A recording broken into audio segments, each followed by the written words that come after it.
Well, let's hope that video didn't kill the radio star in this case, because we are on Fox 47 television, this radio program in the Lansing area. And also we have a YouTube channel now, thanks to Matt Smith and Joel Miller. It's YouTube. You could just go to youtube.com/MPS in the AM, and you'll find all of this broadcast there. If you're not in the Lansing area, anywhere in the state listening, you can watch it on YouTube. It's interesting. Mike Hughes, MikeHughes.tv, we were just talking about So You Think You Can Dance with Louise Gradwell, our production assistant, and she says, well, I don't watch it religiously like I used to. I watch the clips online. Yeah.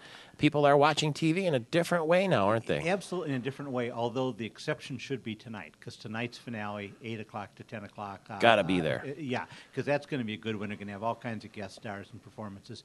But yeah, people watch it in so many ways that we had several people cite executives. We'd say, isn't this a show a failure? And they'd say, yeah, but our that day plus 3 days later things are this, that day plus 5 days later. We had this one show that has over half of its audience views it after it airs. Sometimes. Wow. And so that, in a way, you're always worried that they're fast-forwarding past the ads. Mm-hmm. They claim that some people forget to. I don't know. But if you can imagine that, a show being watched in which over half its viewers watch it later on, sometimes a couple days later. Well, they tell me, Matt Smith and these fellows, they can count the YouTube hits, and we're surprised sometimes by the number of people who want to go and see what somebody looks like if they're being interviewed, or watch the interview again. And on this program, that's one of the things that they do. You ran into Clint Eastwood in Hollywood? He ran into me almost instead. Okay, we were on a set visit, and I tend to be a little careless sometimes, okay? And I was stepping off of the curb and heading across the street, and all of a sudden an elderly gentleman in a golf cart came whizzing by, and I quick stepped back on, and he barely missed me, and I looked up, and by God, it was Clint Eastwood on a golf cart. And I had the same feeling. It's the feeling we all know where it's, okay, bases loaded, pitch comes right at your head, you duck out of the way, and you think afterwards, darn, why did I duck out of the way? If I hadn't, I would have driven in a run. Okay? Yeah. Well, this is the same thing here. Why did I duck out of the way? If I hadn't, I would have been hit by Clint Eastwood. How cool would that be anyway? Yeah. Come back home and say, what'd you do in Hollywood, Mike? I got ran over by Clint Eastwood. I got run over by Clint Eastwood, and he wrote me a check for $8 million. Yeah, right. And he said, do you feel lucky, punk? Go ahead. This seems to happen to be a lot. Remember when he had that 100th anniversary of Oldsmobile, and I was overlooking the cars, and again, I wasn't paying attention. Oh, my gosh. And I almost got run over by one of these old cars, and they were running around the parking lot. And I thought, I could have been the first person in years to get run over by a 1912 Oldsmobile. Well, let's find another way to make history, if you don't mind. Frank in Okemos, you're in the air at 888-900-9966. Question for Mike Hughes. Good morning. Good morning. I wondered why you two guys didn't mention that popular show Criminal Minds on CBS and who the producer of it is. It's a familiar name. Is it? It should be in the Lansing area. Tell us the name. Do you know? The producer is named Edward Allen Bernero. Bernero. I've wondered why you never asked the mayor of Lansing if he was related to this chap. Okay, we got to look that up. Do you know offhand if he is?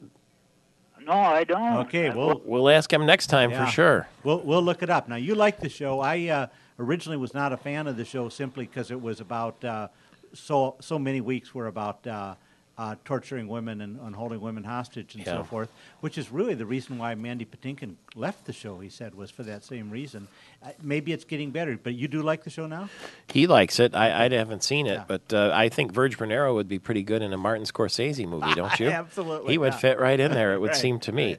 Now, did you visit Lindsay Lohan in prison while you were out there? No, I didn't. Take her a cake with a file in it or anything like that? Yeah, no. Incidentally, the roast of David Hasselhoff this Sunday on Comedy Central, and that's one of the lines someone said.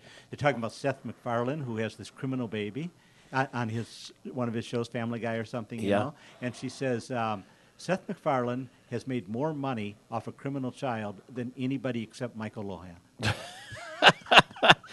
They're really doing a remake of Hawaii Five-0. Yeah, it is, and I'm disappointed in the first episode, but clearly this is going to be the ratings hit of the fall. There's no doubt that it's at easy time slot, 10 o'clock Mondays, the place where CSI Miami, a bad show, has prospered for years. CSI Miami is moving, and Hawaii Five-0 gets the spot. I mean, it's got the Hawaiian backdrops.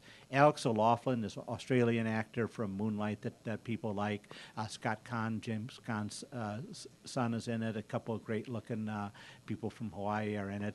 It's going to be a big ratings hit, even though, like I say, the first episode to me I was disappointed in because it didn't use Hawaii very well. Matter of fact, the first 10 minutes aren't even set in Hawaii. They're set in Indonesia. So maybe they didn't shoot it in Hawaii. Yeah, they do. They shoot the whole thing in Hawaii. Okay. And it will probably get better, and there's no doubt it's going to be a hit. Did they use the music? Absolutely. The only difference, this is how life has changed, they're going to get to use about 30 seconds of the theme song. In the old days, they used a minute of the theme song. Yeah, that has changed, hasn't it? Yeah. You used to sit through a whole montage at the beginning with the stars and all that. They don't do that anymore. No, everybody has shortened up everything to put in more plugs and so forth. But, man, it's still a great thing. They originally were going to do a modern version of the theme song with a couple of rock guitarists and so forth.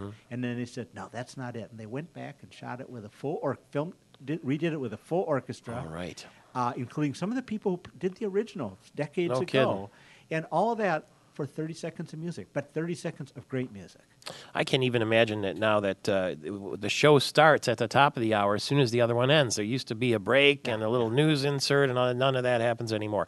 More questions for Mike Hughes as soon as we get back at 888-900-9966. I'm Michael Patrick Shields.